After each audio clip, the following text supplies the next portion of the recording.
आणि हा highway NH 266 क्रमांकाचा हा हायवे आणि तुम्ही शेतकरी फायदा न घेत असल्यामुळं मग तुम्हाला फायदा का घेत नाही तुम्ही माहित नाही, पण शेतकऱ्यांनी फायदा घेऊन ना घेऊ द्या, पण शासनाचं काम आहे तो फायदा कुठे दिला पाहिजे. बघा तुम्हाला बघायचंय रस्त्यावर शेततळ, हे बघा रस्त्यावर इथं शेततळ आहे आणि हे एवढं खड्डा आहे की गाड्या कुठून जाते नाही, ह्याच्यातनं जात नाही द्या.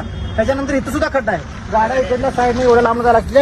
हा नॅशनल हायवे, आपल्याकडे नॅशनल हायवेची क्वालिटी आणि क्वांटिटी बघायची असेल तर शिरडोनला यायला लागते. या शिरडोनला यायचं आणि ही क्वालिटी बघायची. शेततळी रस्त्यावरती, त्या शेततळ्याच्या पुढे आणि तुम्हाला दाखवतो. शेततळ्याच्या पुढं हिर आहे, हिर बघितल्यावर तुम्ही म्हणता आरा शिरडोनला पाणी ह्या हिरीचं आहे काय तुम्हाला वाटेल. तुम्हाला हिर दाखवतो. या रस्त्यावरती हिरीची योजना इथं मांडलेली आहे. नॅशनल हायवेवर हिरे डायरेक्ट चक्क हिरी, त्यातनं तुम्ही सरकारी योजनेतनं हिरी आहे द्या, कारण रस्ता सरकारी हो, मग सरकारी हिरी असणार की हिरी कोण दुसरं पाडते.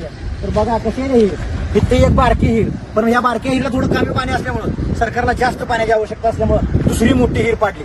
त्याच्यानंतर तिसरी हिर, त्याच्यानंतर चौथी हिर, त्याच्यानंतर पाचवी हिर आणि मग त्याच्यानंतर लागतो आपला हायवे. एवढ्या विहिरी रस्त्यावरती पाण्याची कुठंच कमतरता नाही. बघा म्हणजे किती आपला विकास झाला. विकास विकास विकास म्हणायचा तो हाच विकास की नॅशनल हायवेवरती एवढे मोठे खड्डे आहेत. रस्त्यावर जाणाऱ्या टू व्हीलरवाल्यांना, फोर व्हीलरवाल्यांना किती कसरत करावी लागते बघा. त्यांनी टॅक्स भरते, सगळं देते.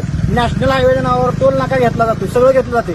मग रस्ते मग त्या जनतेला का चांगले मिळत नाही, कशामुळे खोळंबला असेल, कुणाची टक्केवारी राहिली असेल, ह्यात काय असेल नेमकं कारण. तुम्हाला काय वाटतं की या विहिरी कशामुळे पडल्या असतील आणि ही जे करायला लागले कसरत ही सामान्य माणसाने का करायची. राजकीय नेते फॉर्च्युनरमध्ये जातात, पुन्हा अशा गरिबांच्या गाड्या, त्यांचं नुकसान कोण भरून जाणार.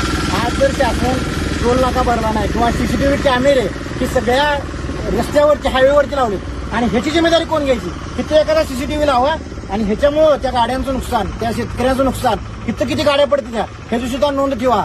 आणि हे जे खड्डे कोणामुळे पडलेत आणि ह्या खड्ड्याला जबाबदार कोण, त्यांना फाईन मारणार कोण.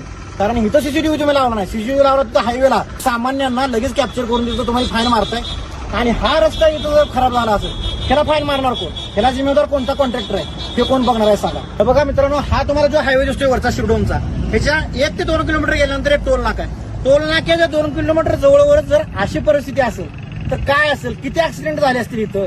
आणि ह्या रस्त्यामुळे त्या गाड्यांचा मेंटेनन्स किती निघाला असेल, त्याला जिम्मेदार कोण आहे. टॅक्स सामान्य माणूस भरतोय, पण त्याला खरंच त्या सुविधा मिळत आहेत का फक्त आपण फाईन मारायचे म्हणून हायवेला रस्ते बसवले. आणि ह्याच्यावरती तुम्ही सुद्धा CCTV बसवा आणि जो कोणी पडलाय का नाही माणूस, जो कोणी पडत असेल ह्या रस्त्यामुळं त्याचा फाईन, त्याला कोण जिम्मेदार आहे त्याला मारला पाहिजे.